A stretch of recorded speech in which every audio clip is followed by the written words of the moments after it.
Page 2 now, the Patriot Act and the bulk collection of your private data. The FBI cannot point to a single major terrorism case that has been cracked by the NSA collection of our phone records. Not one. Now, in the Senate, there is an effort to renew the Patriot Act, but there is also an effort to end the NSA's violation of the Fourth Amendment. He and I agree on a great many issues, although we don't agree entirely on this issue. But I want to take the opportunity to thank the senator from Kentucky for his passionate defense of liberty. His is a voice that this body needs to listen to. I would note the senator from Kentucky's father spent decades in the House of Representatives as a passionate advocate for liberty.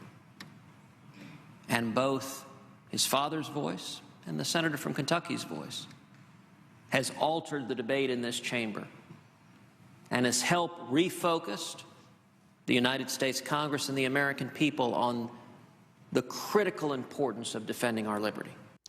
Now, there is an effort in Congress to retain all of the Patriot Act and the unconstitutional bulk collection of private information by the NSA. But is that what the American people want? Is that what liberty is all about in this country? Joining me now, attorney and legal analyst Jonathan Brenner. Jonathan, it appears to me that too many, maybe a majority of the folks in Congress seem to be drinking the Patriot Act Kool-Aid. I understand why it was put in place, but there's elements in there that I have a real problem with. What's your take on this? Well, I think after the Snowden debacle, many people in this country were very, very concerned about their privacy rights, very concerned about the Patriot Act and how law enforcement collectively has expanded the Patriot Act and gotten into our private lives. But I think as time has progressed, private individuals have sort of given up on this whole topic. It's not in the public eye. I think Rand Paul and the current Senate, they're bringing this back into the forefront because the Patriot Act will expire on May 31st unless they pass the USA Act. The House has already gone home on vacation, so the Senate must pass that act in order to continue any semblance of the Patriot Act, or the Patriot Act could elapse and we could have nothing in place. So I think, Graham, fundamentally, this goes to whether we trust the government or whether we don't trust the government and how far we're going to trust the government, balancing those issues with our safety.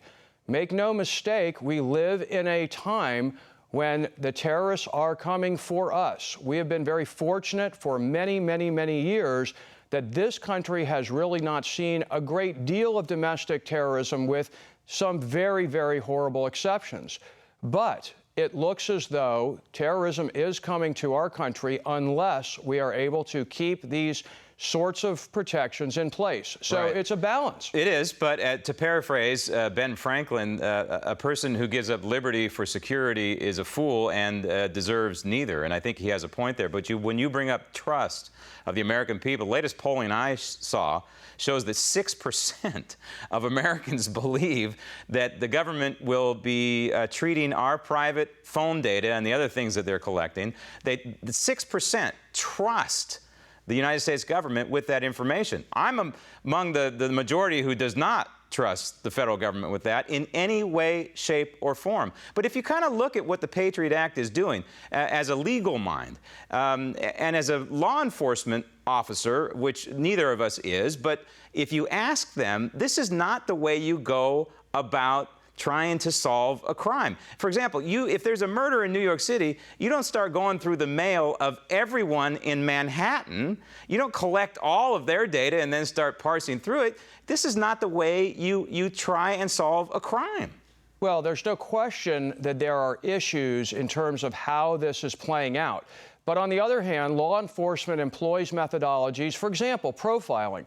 Many people consider profiling to be improper, illegal, against our grain. And yet, if we know who looks like a terrorist, acts like a terrorist, seems like a terrorist, isn't that the person that we should concentrate our efforts on? Absolutely. And if you are driving down the street and your taillight's out, that gives an officer probable cause to stop your car. Now, if he finds 30 pounds of marijuana in the car, he has a right to arrest you for the possession of the marijuana. Right, but if he has no probable cause and there is no warrant, they can't go into your house. Okay, and that's the argument. I got to shift gears here because we have some breaking news on Hillary Clinton.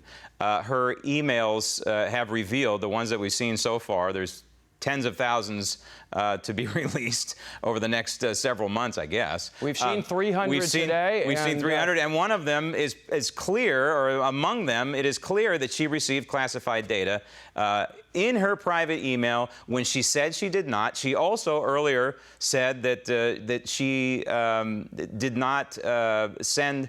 Well, what was the other lie? There was a second lie here. I'm blanking on it. But so this is the second lie that the Clintons have been caught. How damaging is this to Hillary Clinton legally and politically? Well, politically, it may be too early to tell what the ultimate damage is. Of course, her lawyers want to delay things until January, which could backfire and could hurt her more because it'll be closer to the election. On the other hand, these are serious breaches. Anyone who works for a company knows that if they use the company email, the company has a right to look at the emails. I think that her private emails are not private in this instance because she's the Secretary of State. She knows that her emails, if they pertain in any way, shape, or form to her duties in her official capacity as the Secretary of State, are not her property. They're my property and your property. Exactly. They belong to us. They belong to the citizens of the United States, and she's going to have to give those emails up.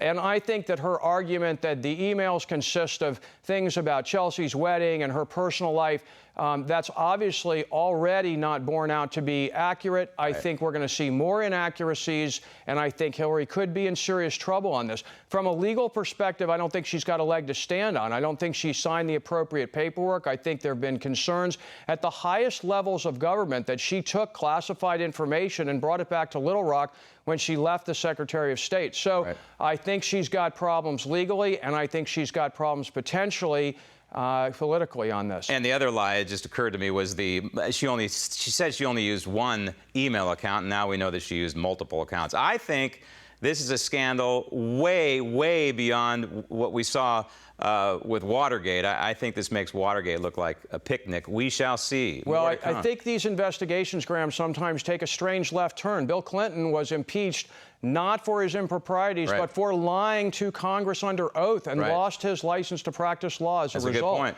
And make no mistake, this is not just a Hillary scandal. This is an Obama scandal with the State Department as well. Absolutely. John, thanks for joining us. Thank you, Graham.